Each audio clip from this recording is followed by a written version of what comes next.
best heroes that can dive the backline straight. Are there any really strong backline diving EXP laners? I was about to say Benedetta. Yeah, that was in my But head not too. for Falcons Mena. Yeah, not for Electa. Well, she's in the jungle, but it will be going to Minun. Let's see what their last pick is going to be. They still need a jungler. Yeah, they still need their jungler here.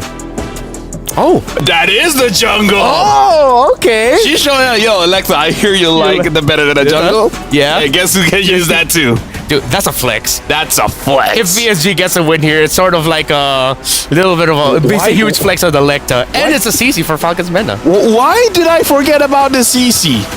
But again, looking at the lineup here for Falcons Mena, if the Julian is going for a Holy Crystal, it might take too long. So I'm looking for a Genius 1 because both side lanes are scaling heroes, so they need a little bit of time.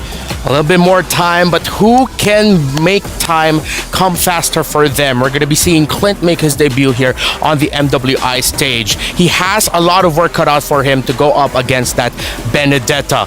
Good thing, though, for the lineup of Falcons Mena, you know what I see? Calculated chaos, man. A lot of things could go wrong here for VSG if they are not careful. This is the first series of the day in the second day of our group stage. The home ground heroes, Falcons Mena, up against EEC Ace VSG. Who will be able to take it? Let's go to our casters. What's up, guys? Thanks for the throw. We're entering the land of Dawn. This is day number 2 of the MWI. This is Trex here along with Mirko on the desk. And so far, the picks have not disappointed Mirko. Right now, we got a jungle Benedetta on the side of VSG. Yeah, a debut pick on the Benedetta. Something that we were expecting kinda yesterday. Maybe it's gonna show up, but definitely not as a jungler, right? So this is already something new that's technically old too, because back in the day when Benedetta got released, we saw a whole lot of the Benedetta jungle, and I'm glad to see that Kyoe is on this Benedetta. We'll get to see exactly how they utilize this. Seems like for Fevin and you in the mid lane, looking to go for the Lethal Wanderer. This is one of the advantages you have on the Zosk. You have so much zoning power, and just like that, they secure the Lethal Wanderer. I mean, the Zosk, we saw it a little bit yesterday. There's been whispers, there's been rumors of it possibly entering into the Lamb of Dawn, but a little bit of damage in the mid side. Onward and the Earth Shatter coming down. Synchro trying to deal some damage there with the flare, picking him back straight into it. Yui flickering out, but Synchro chases all the way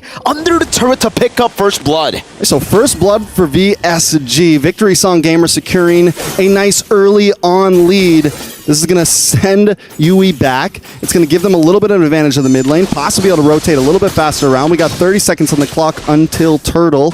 Taking a look at some of these compositions, I like what Victory Song Gamers is bringing for game number 1. You spice it up a little bit with the Benedetta. You have some quick rotations. You still have that bulky front line with the Minotaur and the Ruby in the EXP lane. So just a lot of possibilities from this composition. My concern early on the Benedetta is the fact that, you know, how fast does the Benedetta clear in the jungle? And so far, he's actually doing a really good job. Able to clear it as fast as Electa on the Julian. They're both technically on very similar levels here, but up top, again, thrown back there. Pops the Vengeance. Velvet still able to survive for a bit, but will not have a big resource. Up brought back again straight into Minion, who's going to be able to dish out some damage. Donra Wolfgang, another CC back into the I'm Offended. Juicin is juicing right now. Getting everything out of these first few minutes. It's only 2.5 in. It's 3 kills for VSG. And not to mention, 2 of those kills go on to the Ruby, who sometimes has a bit of a slow start, but in the EXP lane, this Ruby's going to be so... Oh my god, another one. Again, pulled back. She might be able to get another. But Fevin is able to space out in time. Neutral objective number 1 taken for free. And it seems like, at least for Team Falcons Mena, they have a way to actually trade it out. Right? Electa was able to go into the bottom side again, can get caught, forced to use the sword to escape, and now we really get to see the power of this Juicin pick. Yeah, I feel like no one's played it this aggressive just yet. The way that Synchro's playing it almost like a Lilia, just in their face, zoning them back with that skill. Synchro really showing how it's done right now, and it's exciting to see because we kind of questioned this hero. We wondered how it was going to be able to be played, and I think it's going to work also well against the composition that Team Falcons Mena has brought. Seeing the Julian, yes, there's some dashes away, but still it is not an extreme, like, it's mobile in team fights, but when it comes to just moving around the map, as long as Synchro has this lead, can definitely use it to zone away some of these heroes. No, I think we heard earlier from the analyst, right? Because from what we've seen, yeah, Juicin does get, needs some time. Gaily with a flicker forward. Minus Fury names able to displace himself, but look at that. The chain CC straight into the Zaman Force and the Synchro Fission. Rian able to pick up the kill under the turret. 4-0 VSG.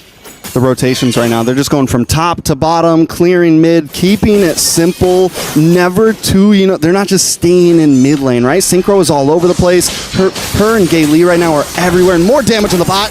Velvet gonna go down. That is 5-0, already a 2,000 gold lead. I don't think Minen even got an assist there. Did she get an assist?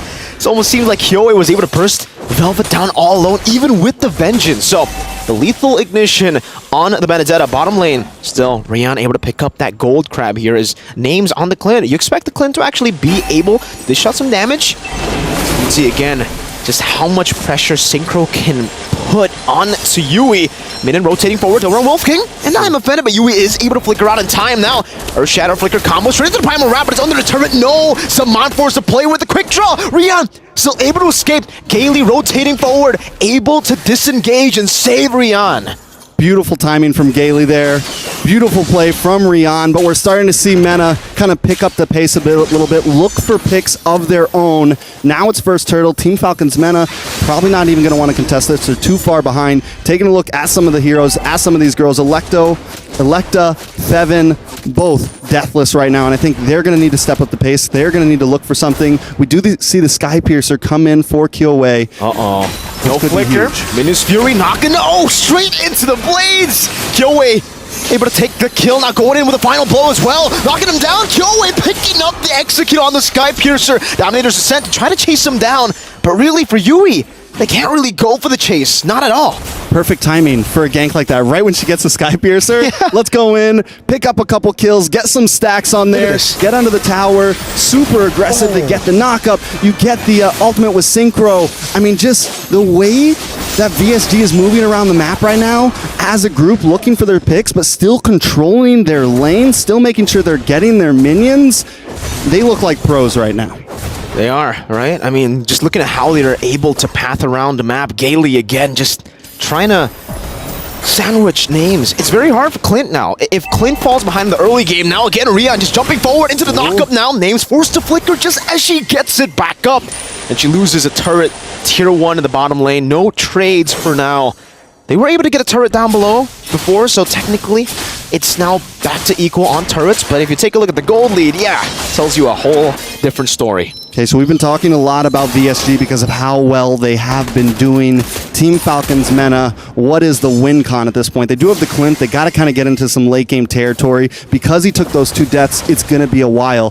Without any crowd control in the EXP lane, like I said, a lot of things come down to Fevin and Electa to pop off. Earth Shatter now with a Minute Fury, and I'm offended, knocking 4 members straight into them. Now with the damage, Crimson Beacon, AoE, Velvet going to be caught, thrown back again. Synchro able to flicker out with a double kill now, and look at the rotation coming from Minen. Going for the dome around Wolf King, but still with the enhanced sword. Electa able to outplay and getting that one last hit to shut Synchro down. The tables have turned. Falcon Mena back into the game, and as I said, Electa being deathless, it's at some point you gotta hit the power spike. At some point you gotta roll the dice, and Electa did it and came out on top. They're gonna be able to get a tower out of this. They're gonna be able to get some movement out of this, and look at names as well, keeping a good position back. And at some point Electa knows, okay, they're low, I have the skills, I can make the full engage. Cinco should have probably tucked tail and run here, but the engage, the chains, they get it. He even forces it in, and before he gets tossed up and thrown away, he gets the final shot to lock in that final kill. So now, top tier 3 down for VSG, but in the boss side, we have seen VSG take the whole bot lane, which is going to be huge for them. You see the reaction though, straight up. I mean, you saw Synchro, he was like, all right, we got a double, we got a few kills, but that's definitely what they did not expect that for sure. Kyoe taking a whole lot of punishment, and now you can really see that power spike for names on the Clint. Mid-game. When you get some of these items for the Clint, I think it's like 2-3 items, that's when you really start to deal damage. On top of that, there's going to be problems for VSG when they try to dive. That's an interesting interaction. I did not know that was a thing. You can actually pick up the little Johnny boy of Zask, throw it away. And throw it. Yeah, you can throw it away. So pick up Johnny boy. Exactly. Oh, right here. Vengeance used up already. Baits out a massive ability onward. Don't bring a synchro back again. But Miss Fury comes down. That's a 3-man knockup. Straight into damage. Able from Mena and straight into the final blow. Well played, VSG. Picks up the fight, and now it's just Names who gets obliterated by Kyoe as she picks up a triple. That's a 5-man knockout. Now you see him, now you don't. Victory Song Gamers. Gaily with such a beautiful response. That fight looked like it was in Team Falcons Mena's hands. A nice Earthshaker just to try to pick one off, but Gaily comes in, gets him in Owen's Fury, combos it up with another knockup onto 3. I mean, just monstrous right now. The comms from this team are off the charts. They're a great team-fighting team, but also it just seems like they're a band because they know exactly how to play the song, the victory song.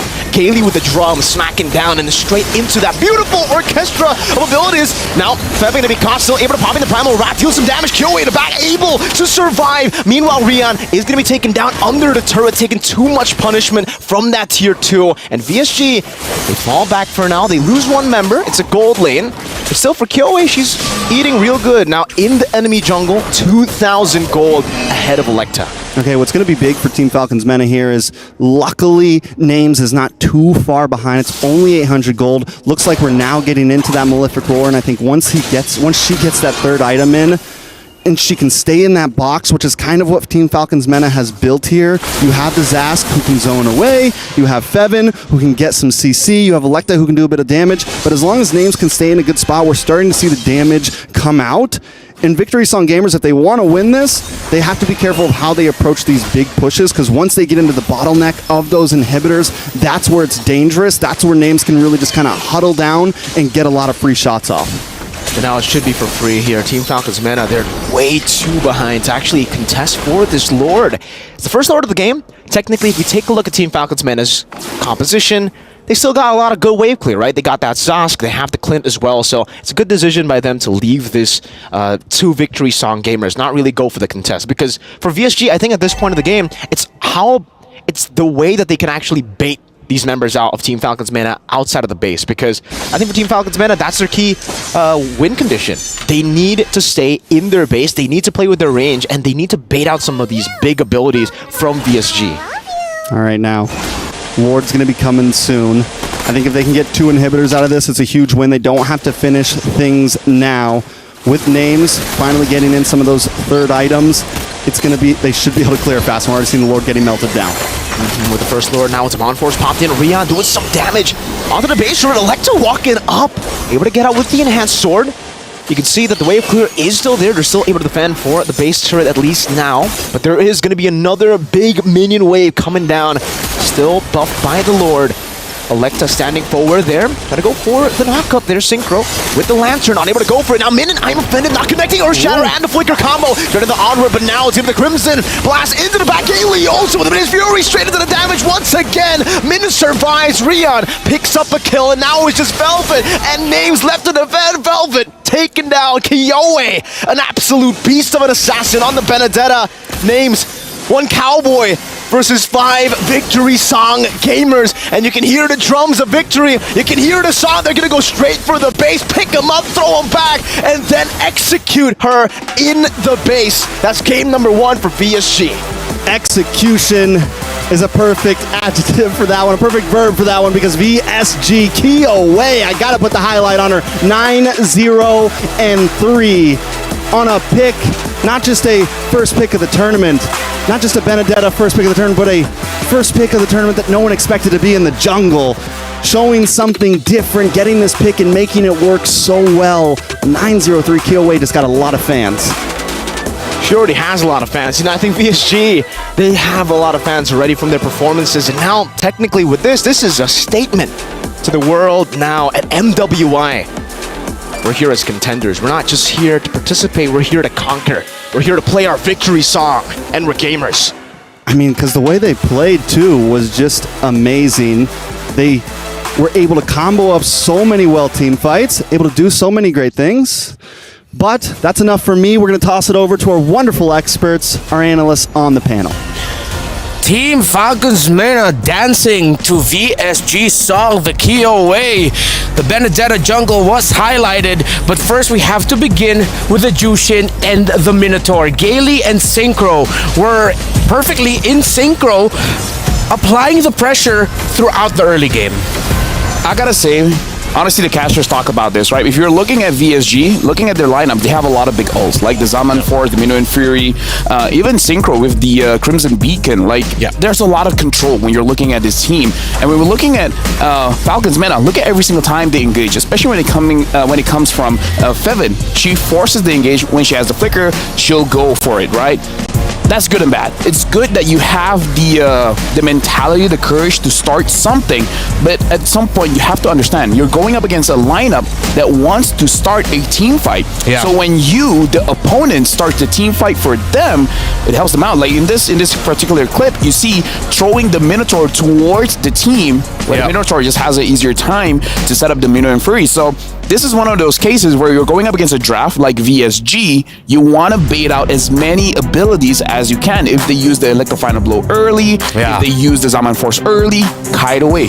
Use your abilities to escape the team fight. Once the cooldowns are done, you go back in.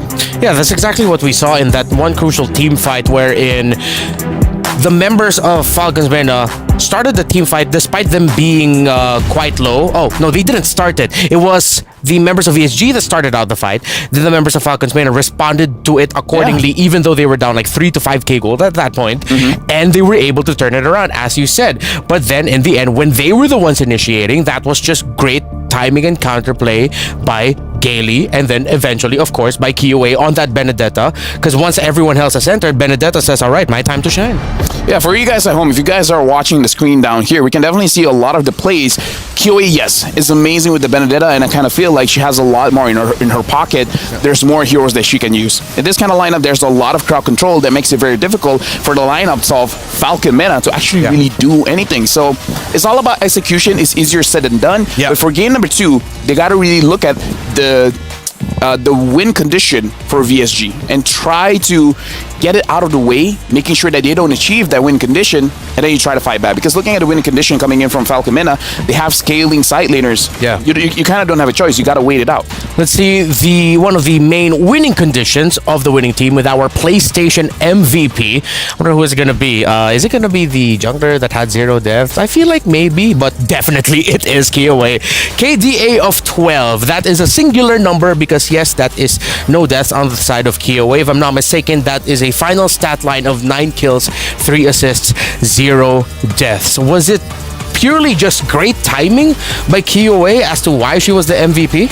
Honestly, she had a lot of room to move around in all of the team fights, because when you see most of the escaping abilities have been used by Falcon Mena, and then she's just like, okay, I'm just gonna dash in and I'm gonna do my damage.